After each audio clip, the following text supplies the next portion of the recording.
Hello आना, very good morning to all. कैसे हैं भाई आप सब, एक बार जल्दी से बताएंगे। और आज के इस सेशन को करते हैं शुरू आपके अपने प्यारे से टॉपिक जिसका नाम है सेल, जो बहुत इंपॉर्टेंट भी है और जिससे काफी सारे प्रश्न भी हमारे एग्जाम में पूछे जाते हैं। तो सभी एक बार मुझे फटाफट से बता देंगे, ऑडियो वीडियो सबको क्लियरली आ रहा है? नमस्कार, गुड मॉर्निंग। और शुरुआत करेंगे टॉपिक के बारे में। अभय, हर्ष, कृष्णा, प्रथम, अभिलाषा सभी आ गए हैं, सभी को नमस्कार। ठीक है, चलो भाई।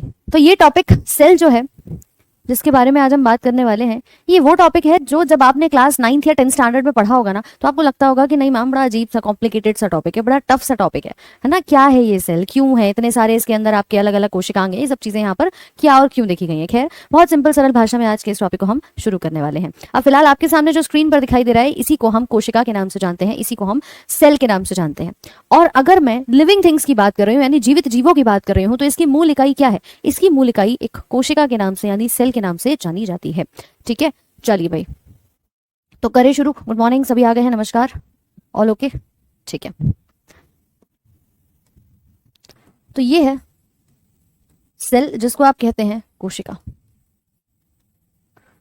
देखो, सेल के बारे में जानने से पहले मैं एक छोटा सा एक रिलेशन जो है हमारे ह्यूमन बॉडी के साथ इस सेल का, उसको समझा दूं कि मैम अगर बात किया जाए हमारी शरीर की, हमारे जीवित जीवों की, इस पूरी बायोलॉजी नाम के आपके सब्जेक्ट की, इस पूरे सब्जेक्ट के अंदर होता क्या है, जितने भी लिविंग थिंग्स हैं हम उनका अध्ययन करते हैं। अब चाहे वो मानव का शरीर हो, प्लांट हो या एनिमल हो, इन सबका शरीर किससे मिलकर के बना है? What is the basic unit of the human body या प्लांट या एनिमल? क्योंकि इन सभी के कोशिकाओं के अंदर, इन सभी के बॉडी के अंदर सबसे छोटा भाग कौन सा होता है? तो वो हमारा सेल होता है। तो सेल को हम कैसे जानते हैं? जैसे घर की एक नींव होती है ना, हम कहते हैं भाई हमें एक पूरा घर बनाना है, उसके लिए हमें एक छोटी सी नींव की आवश्यकता पड़ेगी, तो उस नींव को हम यहाँ पर उस पूरे मकान को बनाने का जिम्मेदार मानते हैं। इसी प्रकार से ये भी क्या है? आपके शरीर की नींव है, एक छोटा सा सेल जिसको आप बेसिक यूनिट ऑफ लाइफ के नाम से जानते हो।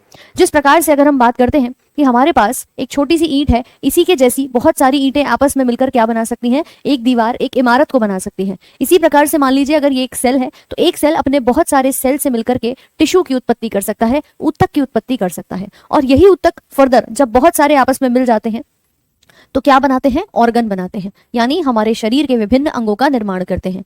और जब अंग आपस में मिलते हैं, जो ऑर्गन सिस्टम को बनाने में सहायक होते हैं, अंग प्रणाली। और इसमें भी एक फीचर है कि आपके जो सेल्स मिल रहे हैं टिश्यू बनाने के लिए, वो सब कैसे होंगे? एक जैसे होंगे। यानी टिश्यू के अंदर सारे सेल, सारी कोशिकाएं समान उत्पत्ति की होंगी, समान कार्य कर रही होंगी और समान रूप में आपको दिखाई देंगी। Same structure, function and origin इनका देखा जाएगा। पहला पॉइंट। जब हम ऑर्गन बनाएंगे तो भैया टिश्यू से ऑर्गन बनता है, तो यानी सारे एक जैसे टिश्यू मिलकर के ऑर्गन बनाते हैं। दूसरी बात कि जब सारे अंग मिल जाएंगे तो ऑर्गन सिस्टम बनाएंगे, लेकिन ये अंग वो होंगे जो आपके एक समान काम को कर रहे होंगे। जैसे मैं कहूँ पाचन है, तो आपके पाचन कराने में हमारा अमाशय भी काम करता है, हमारा अग्नाशय भी काम करता है, हमारा मुख भी काम करता है। ये सारे अंग मिलकर के क्या बनाएंगे? एक प्रणाली बना लेंगे जिसको पाचन तंत्र कहा जाता है। ठीक है, तो इस प्रकार का कॉन्सेप्ट आपका देखा जाएगा। और ऐसे ही बहुत सारे ऑर्गन सिस्टम्स क्या बनाते हैं? मिलकर के बनाएंगे एक मानव के शरीर को, एक ह्यूमन बॉडी को। ह्यूमन बॉडी हो, प्लांट हो, एनिमल हो, उसके शरीर को बनाने का काम करते हैं। ठीक है, तो इसीलिए हम क्या कह सकते हैं कि भैया इस शरीर की मूल इकाई क्या हो गई? वो हमारी इस सेल को कहा जाता है। तो आप लिख सकते हैं cell is the basic unit of life, जीवन की मूल इकाई।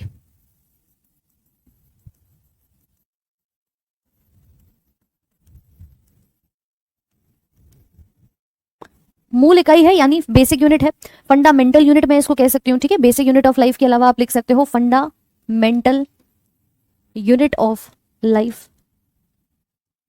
जीवन की मूलभूत इकाई। इसके अलावा आप देख रहे हो पूरे शरीर का निर्माण यही करा रही है, यानी कि इस सेल को हम किस नाम से जान सकते हैं कि ये आपके स्ट्रक्चर को भी बनाती है और सारे काम भी मैम इसी में होते हैं। तो स्ट्रक्चरल एंड फंक्शनल यूनिट भी इसी को कहा जाता है। यानी कि सेल को हम एक नाम से और जानते हैं, it is the structural and functional unit of life. ठीक है, यह है शरीर की क्रियात्मक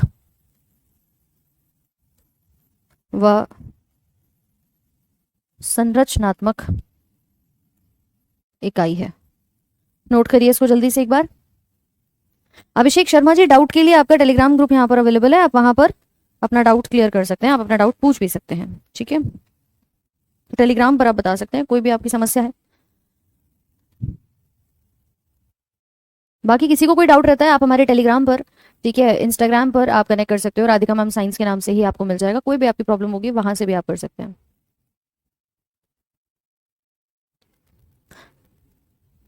हाँ पिंकी, कंप्लीट हो गया है। ठीक है तेज प्रताप, एक बार चेक करा लेंगे, वैसे अपलोडेड है, एक बार आप भी चेक कर लीजिएगा, और अगर कुछ ऐसा लग रहा है आपको तो मैं भी दिखवा लूँ। क्लियर? लिख लिया भाई सभी ने?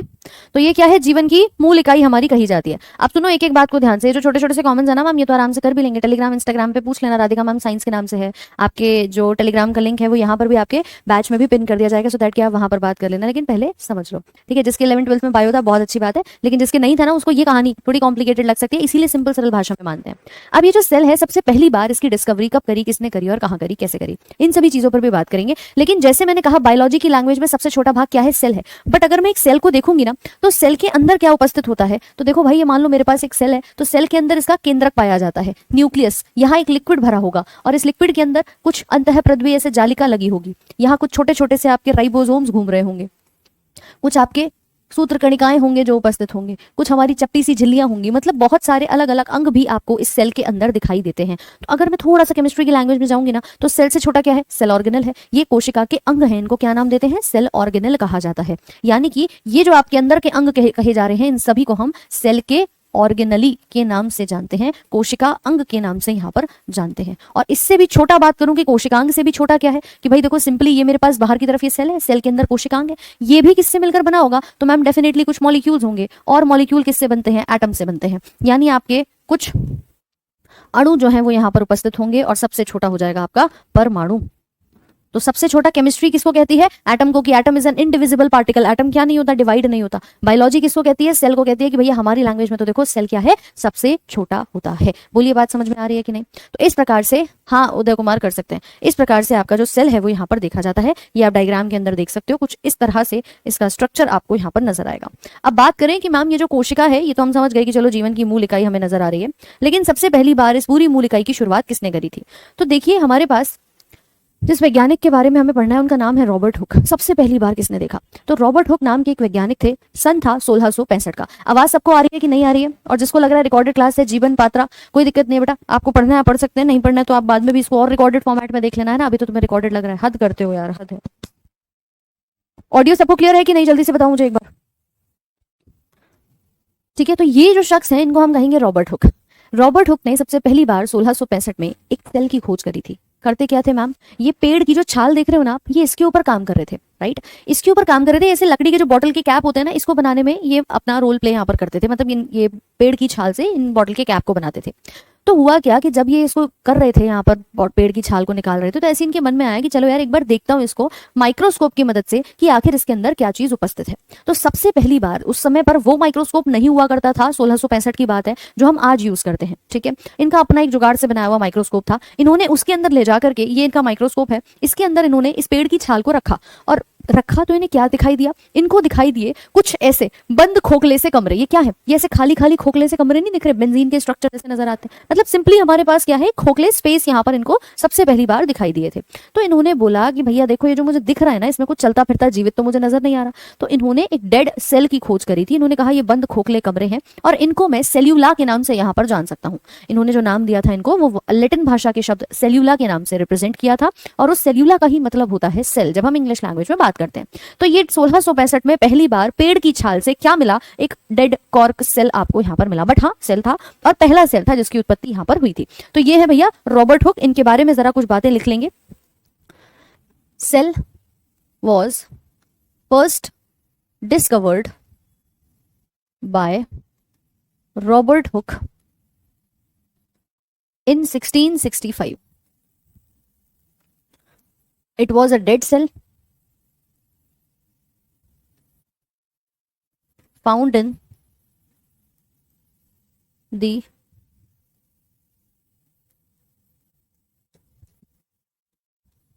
कॉर्क ऑफ प्लांट, जिसको आप बार्क भी कहते हो, ठीक है, वहां से ये मिला था।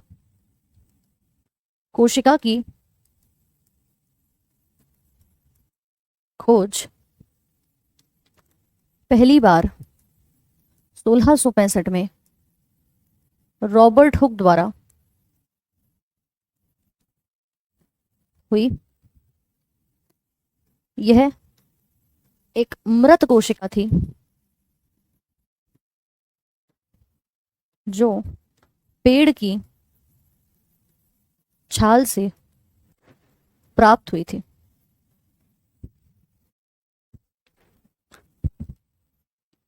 ही ऑब्जर्व्ड स्मॉल हॉलो रूम। इन्होंने उस स्पेस को जो इन्हें दिखाई दिया था ना, उसको नाम क्या दिया था? Small hollow room. अभी बफरिंग तो नहीं हो रही है? एक बार बताओ जरा। हाँ पवन शर्मा,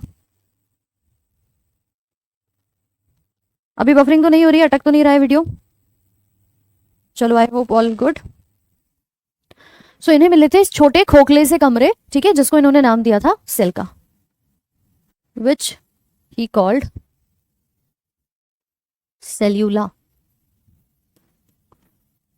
इन Latin, that is cell in English. ठीक है,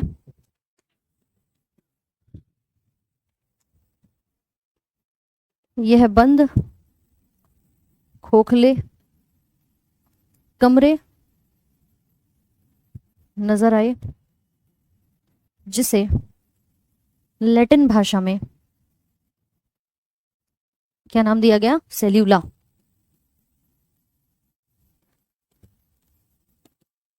सेल्यूला का नाम दिया गया। बाद में यही कोशिका के नाम से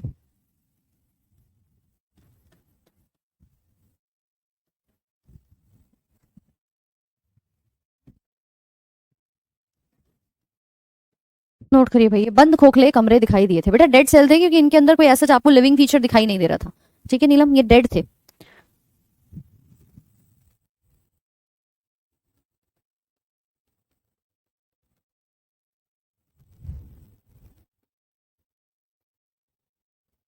पीडीएफ शीट्स, बाकी प्रैक्टिस शीट्स सब आपको चैप्टर के एंड में मिल जाएंगी, और पीडीएफ जो होगी वो आज की क्लास खत्म होगी उसके बाद अपलोड करा दी जाएगी। ठीक है, जब क्लास आपकी हो जाएगी उसके बाद आपको मिल जाएगी। कोई बात नहीं हर्ष, चलो अब बता दो क्या डाउट है। और बाकी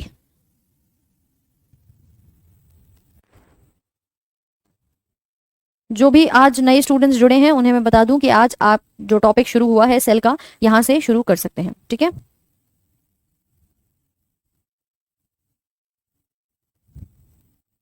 इसको बार्क कहते हैं, बार्क, छाल के नाम से ना, पेड़ की छाल जो होती है, BAR के, छाल के नाम से। नोट कर लिया भाई, ये है हमारे सेल के पहले खोजकर्ता। जो भी आज से नए स्टूडेंट्स जुड़े हैं, ये टॉपिक एकदम नया है, आप अपने सेल के टॉपिक से शुरुआत कर सकते हैं। इसकी लगभग 5 से 6 क्लासेस आप लोगों की रहेंगी अभी, जिसमें हम पूरा सेल बहुत अच्छे से डिटेल में कवर करेंगे। ठीक है, तो देखो ये है, इस प्रकार से इन्होंने एक छोटा खाली खोखला कमरा यहाँ पर कहा था। अब इसके बाद आए एक और शख्स जिनका नाम है एंटोनी वैन ल्यूवेनहॉक। कि देखो अब तक तो लगभग बात हो गई थी, कहानी की तरह समझेंगे इसको, सुन लो। रॉबर्ट हुक ने पहला सेल डिस्कवर किया जो कि डेड सेल था। डेड सेल था यानी कि मैम वो पेड़ की छाल में अपने को मिला। ठीक है, ये बात थी 1665 की। इसके लगभग 9 साल बाद यानी 1674 के लगभग आपके एक और वैज्ञानिक आते हैं, उनका नाम था एंटोनी वैन ल्यूवेनहॉक, AVL। ये जो डायग्राम आप फोटो जो देख रहे हैं, ये है एंटोनी वैन ल्यूवेनहॉक। ये दरअसल अपने घर के पीछे तालाब था, वहां पे काम कर रहे थे, और काम कर रहे थे तो वहां पर इन्होंने देखा कि भाई तालाब के आसपास में ना कुछ कीचड़ मिट्टी वहां पर गार्डन में हो रही है, ये उसमें काम करने लगे। फिर जब ये वहां से लौट करके आए तो ये बोले यार हाथों में क्या लग गई है? कीचड़ लग गई है मेरे। ठीक,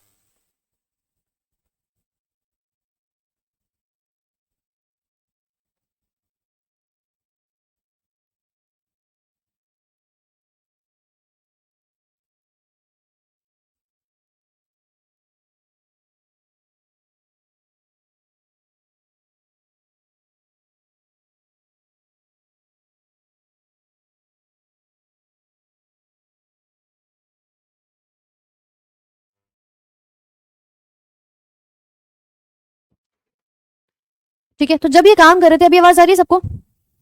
चलो, ये तुम इतनी देर से कॉपी पेस्ट कमेंट सेक्शन में करे जा रहे हो, इतना इंपॉर्टेंट टॉपिक चल रहा है, पहले इसको समझ लो। ये डाउट्स तो मैम हर बार के हैं, ये क्लियर हो जाएंगे, थोड़ा थमो तो जरा। चलिए, ये जो वैज्ञानिक है इन्होंने अपने माइक्रोस्कोप के माध्यम से, इनके पास भी कोई नया माइक्रोस्कोप नहीं था, इन्होंने भी अपना एक जुगाड़ से माइक्रोस्कोप बनाया हुआ था। इन्होंने क्या किया, इस माइक्रोस्कोप की मदद से डिस्कवर किया, जब वो हाथों में इनके कीचड़ लग गई थी, वो मिट्टी लग गई थी, तो ये आकर के क्या चेक करते हैं कि हमारी जो मिट्टी लगी है नाखूनों में, इनके मन में आया कि यार जो मिट्टी लग रही है ना, चलो इसको चेक कर लेता हूँ, ये तालाब के पानी की मिट्टी है, इसको जरा देख लेता हूँ। तो वो पानी मिट्टी उन सबके सैंपल को टेस्ट करने लगे इस माइक्रोस्कोप में। जब ये वहां पे टेस्टिंग कर रहे थे तो इनको क्या मिला उसके अंदर, इनको मिला एक पहला जीवित सेल जिसको हम बैक्टीरिया के नाम से जानते हैं। यानी वहां पर इनकी डिस्कवरी हुई थी बैक्टीरिया की, जो फर्स्ट लिविंग सेल आप लोगों का कहा जाता है। तो आप बता सकते हैं कि एंटोनी वैन ल्यूवेनहॉक ने फर्स्ट लिविंग सेल की डिस्कवरी करी थी। ठीक है, तो चलो जरा जल्दी से एक बार यहां पर नोट कर लेंगे नेक्स्ट स्लाइड में। Antonie van Leeuwenhoek discovered first living cell in pond water, और ईयर कब का है, 1674। He called it bacteria. क्या नाम दिया इन्होंने, बैक्टीरिया का नाम दिया।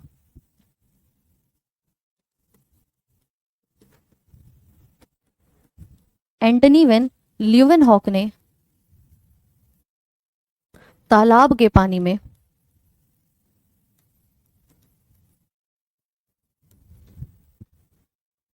पहले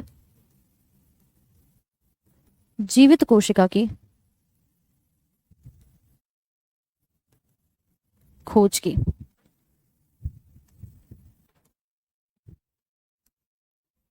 इसका नाम जीवाणु दिया गया। नाम क्या दिया इन्होंने, जीवाणु का। अपने माइक्रोस्कोप से डिस्कवरी करी थी। और जीवाणु क्या है, bacteria was the first micro organism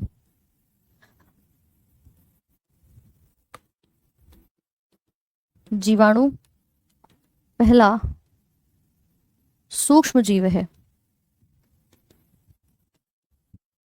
जिसकी खोज ल्यूवेनहॉक ने की थी।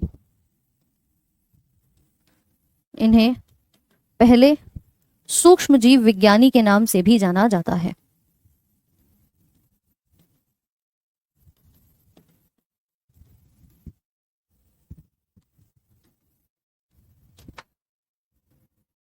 ठीक है, बताइएगा।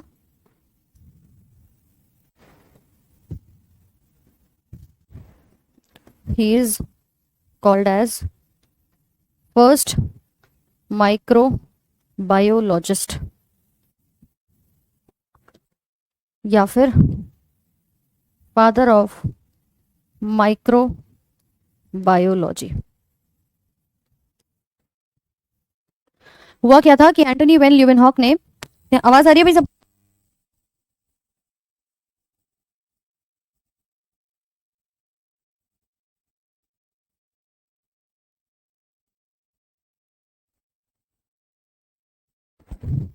चलो, आवाज ठीक आ रही है सबको ना?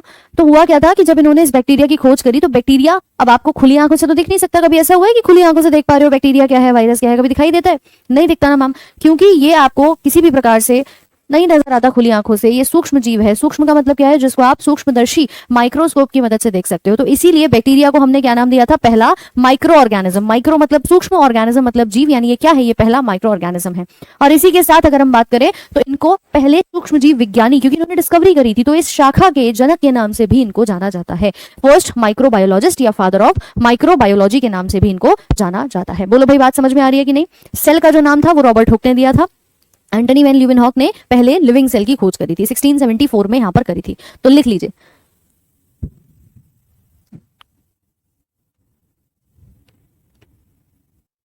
मिलन साहू, कॉर्क सेल प्लांट का सेल है, लेकिन ये डेड सेल होता है। प्लांट के अंदर भी आपके सारे सेल्स लिविंग हो ऐसा जरूरी नहीं है, कुछ सेल्स उसके अंदर डेड भी होते हैं, जिसको हम पेड़ के बाहर छाल वाला हिस्सा कहते हैं। इवन आपकी बॉडी में भी डेड सेल्स होते हैं, तो ऐसा नहीं है हमारी बॉडी में डेड सेल्स नहीं होते। ठीक है, सोनम यादव जी, हाँ कंप्लीट हो चुका है।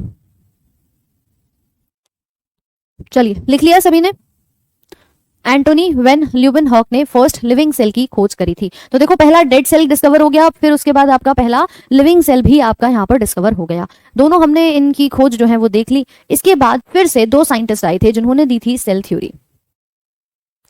तेज प्रताप यादव बिल्कुल कर सकते हैं। Anand Banerjee, year is very important because आप अगर चेक करेंगे तो प्रीलिम्स में भी और मेंस में भी ईयर के बेसिस पे क्वेश्चंस पूछे जाते हैं। स्पेशली हम एसएससी की बात करें, आजकल बहुत अपडेटेड पैटर्न पे आपको क्वेश्चंस में ईयर टैग जरूर देखने को मिल रहा है, राइट। चलो नेक्स्ट बात करते हैं। इसके बाद आता कौन है? इसके बाद आते हैं हमारे दो वैज्ञानिक और, जो क्या कहना चाहते हैं जरा इनकी भी देख लो। ये देखो, ये दो वैज्ञानिक हैं, एक श्लीडन है और दूसरे श्वान है। ये जो पहले दो फोटो आपको नजर आ रहे हैं, इन दोनों ने दी थी सेल की थ्योरी। सेल की थ्योरी क्या कहती है कि मैम इनका मानना ये था कि देखो भाई, जितने भी प्लांट्स हैं वो किससे मिलकर बने हैं? प्लांट के सेल से बने हैं। छोटी सी बात बताओ, एक मुझे जल्दी से हाँ या ना, एक थम्स अप का साइन शेयर करो कि मैम जितने भी प्लांट्स हैं वो भी प्लांट के सेल से बने, जितने भी एनिमल्स हैं वो भी एनिमल के सेल से मिलकर बने। बात वहीं आती है कि भाई ये सेल से मिलकर तो बने, लेकिन सेल कहाँ से आया? मुर्गी पहले आई कि अंडा? तुम आज तक पता कर पाए हो क्या? सेम चीज इनके मन में थी कि चलो मान लिया आपकी बात कि सब सेल से मिलकर बना है, मगर सेल आया कहाँ से? From where did the first cell came? पहला सेल कहाँ से आया? तो इस कहानी को, इस पूरी थ्योरी को, इनके इस पोस्टुलेट्स को, जो स्टेटमेंट्स इन्होंने दिए थे, जो वाक्यांश इनके आए थे, उनको नाम दिया गया कोशिका का सिद्धांत, यानी सेल की थ्योरी। ठीक है रागिनी, बहुत बढ़िया, राइट। उसको नाम क्या दिया गया था? सेल की थ्योरी दिया था। एक बार मुझे थम्स अप का साइन शेयर करो कि मैम सब क्लियर हो गया।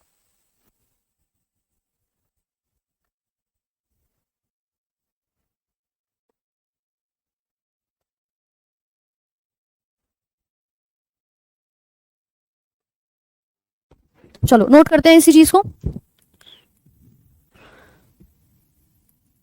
Cell theory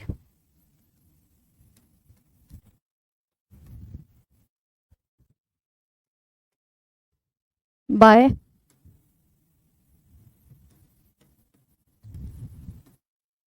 Matthias Schleiden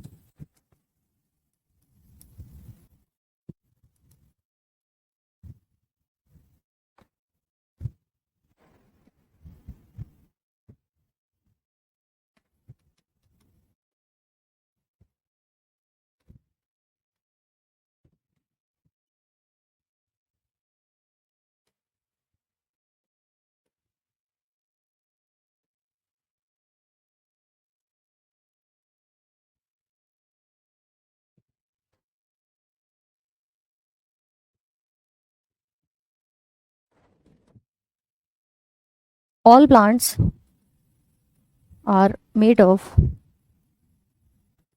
plant cells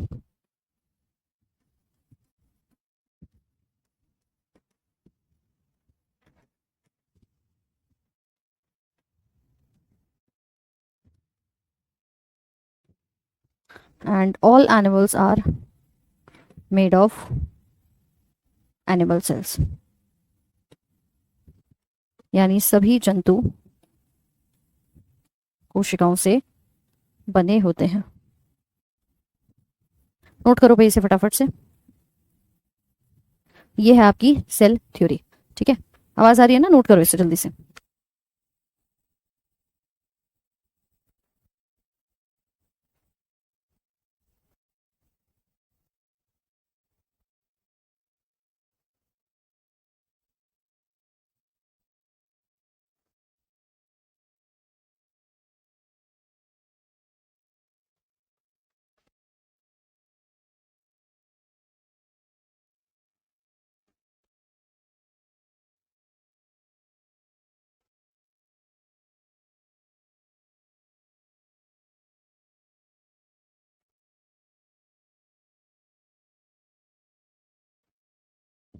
लिख लिया सभी ने?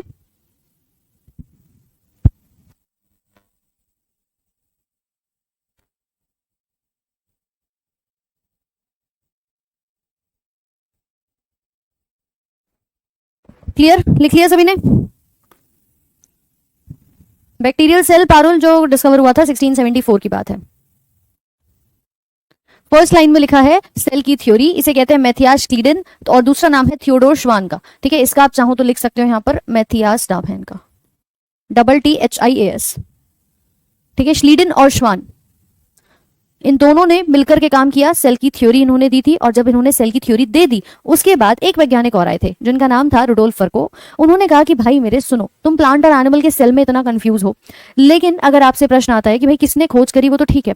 इन्होंने कहा था जितने भी सेल्स आए थे वो आए थे आपके प्री एग्जिस्टिंग सेल से। जितने भी सेल्स हैं वो आपके पहले से मौजूदा जो सेल्स हैं उनके द्वारा उत्पत्ति उनकी हुई थी। ठीक है, तो इसके बाद एक वैज्ञानिक आए थे, लिख सकते हो रुडोल्फ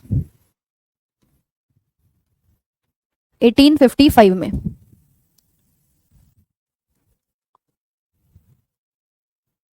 और इनका फ्रेज क्या था? इनका फ्रेज था ओमनिस सेल्यूला ई सेल्यूला।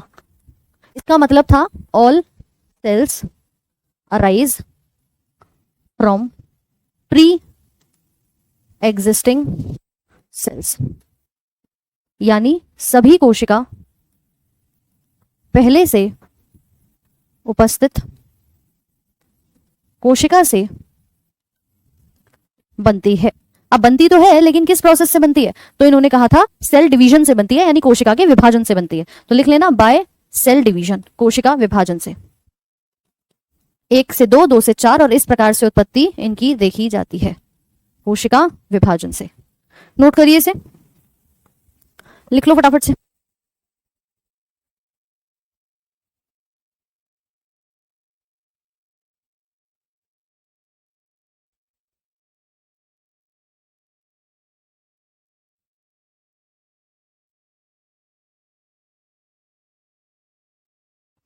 क्लियर है? तो सारे सेल्स किससे बने हैं? पहले से मौजूदा सेल से बने हैं। आशीष त्यागी कह रहे हैं मैम आप नेम भी हिंदी में क्यों लिखती हो? वो तो एक ही होता है दोनों में। देखो इंग्लिश और हिंदी माध्यम दोनों में आप स्टूडेंट्स जो हैं वो यहाँ पर उपस्थित हैं, तो इंग्लिश में लिख सकते हैं जो इंग्लिश मीडियम में है, जो हिंदी में है वो हिंदी में लिख सकते हैं। ठीक है, लैंग्वेज आप अपने प्रेफरेंस के अकॉर्डिंग यहाँ पर चेक कर सकते हैं। चलिए मेघा पांडे, ठीक है, तो ये थे हमारी सेल की थ्योरी। सबसे पहले श्लीडेन और श्वान आए थे, उसके बाद रुडोल्फ वर्को आए थे।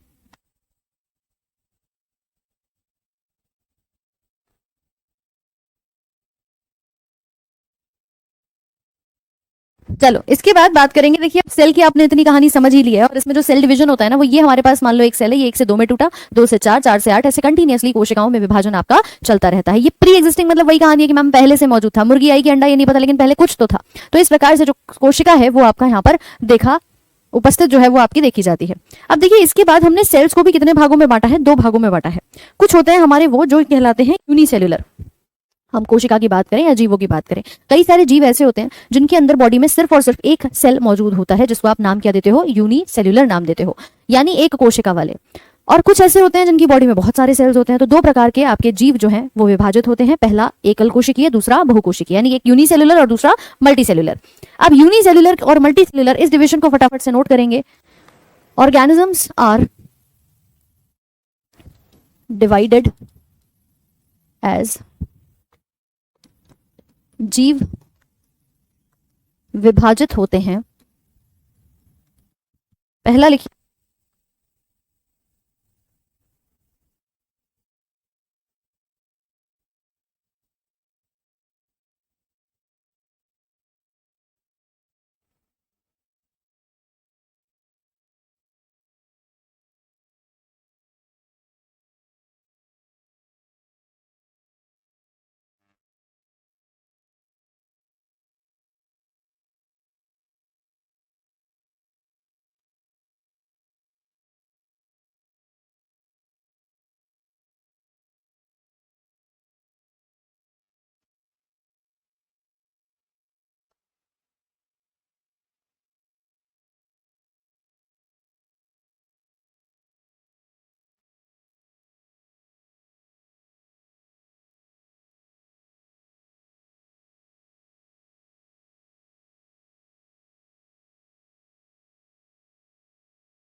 लिख लिया? अच्छा, आवाज नहीं आ रही है, अरे चलो।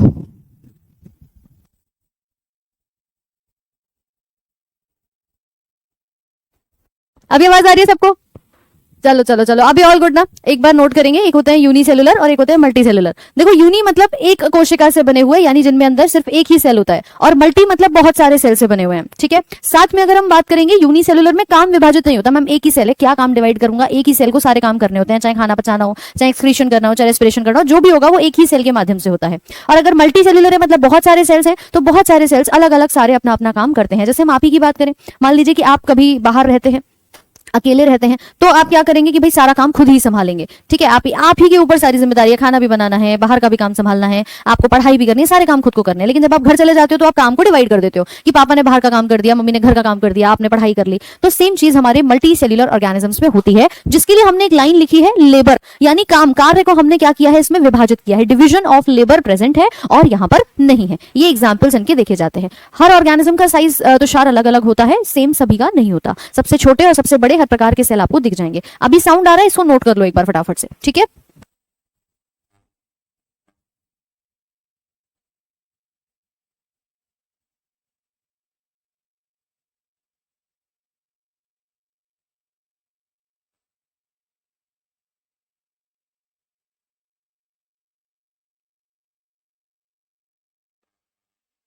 देखो, युगलीना, पैरामीशियम, अमीबा, ये सब होते हैं, ये आप देख सकते हो, ये एक सिंगल सेल है, ये दिखाई दे रहा है कि एक ही सेल है जो सारा का सारा काम करता है। इसकी बॉडी में कोई अलग से ऑर्गन नहीं है, कोई अलग से इसमें पेट नहीं है, अलग से इसके हाथ पांव नहीं है, कुछ भी नहीं है, हम जस्ट एक सिंगल सेल है, ठीक है। और इसी प्रकार से आपके ये सारे भाग होते हैं, जैसे पैरामीशियम है, युगलीना है, अमीबा है, ये सब क्या दिखाई दे रहे हैं हमें, एक सिंगल सेल नजर आ रहे हैं, देख रहे हो ना, एक ही सेल है जो सारा कुछ काम यहाँ पर करता है। तो एकल कोशिकीय में ये सारे एग्जाम्पल्स हैं, आप चाहो तो लिख सकते हो, पैरामीशियम, अमीबा, युगलीना, ये सब प्लाज्मोडियम वगैरह आते हैं। और मल्टी सेलुलर में हमारे प्लांट्स और एनिमल्स यहाँ पर उपस्थित होते हैं, ठीक है।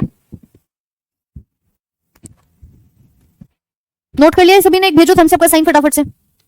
तो मैम, दो प्रकार के सेल तो ये हैं। अब बात करेंगे सेल के ऑर्गेनेल्स के बारे में कि देखो भाई, सेल तक तो ठीक था मैडम, लेकिन सेल के अंदर हम जितने भी बात करते हैं उनके अंदर पाई जाते हैं कुछ सेल के ऑर्गेनेल्स, जो कहे जाते हैं कि आपके कोशिका के विभिन्न अंग के नाम से जाने जाएंगे। तो आप नोट कर सकते हैं, सेल के स्ट्रक्चर के अंदर कौन आता है, वहां आते हैं हमारे cell organelles, made up of components, जिनको सेल ऑर्गेनेल्स कहा जाता है। और इसकी खोज इन सभी के लिए करी थी क्रिश्चियन डी दवे ने। हालांकि हर एक कोशिकांग को अलग अलग भी खोजा गया था, बट ओवरऑल कि भाई सेल के अंदर कुछ है, ये पार्ट डिस्कवर किया था क्रिश्चियन डी दवे ने, ठीक है। एकल के एग्जाम्पल में है, अगर किसी ने नहीं लिखा है तो लिख लेना, अमीबा,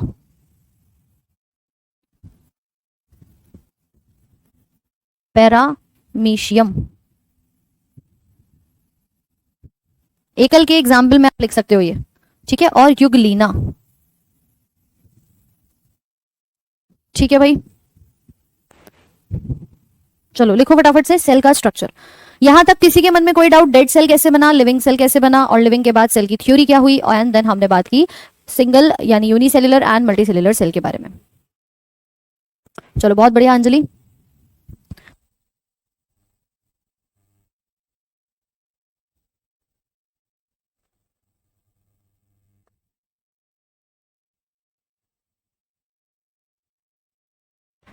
चलिए, नोट किया सभी ने?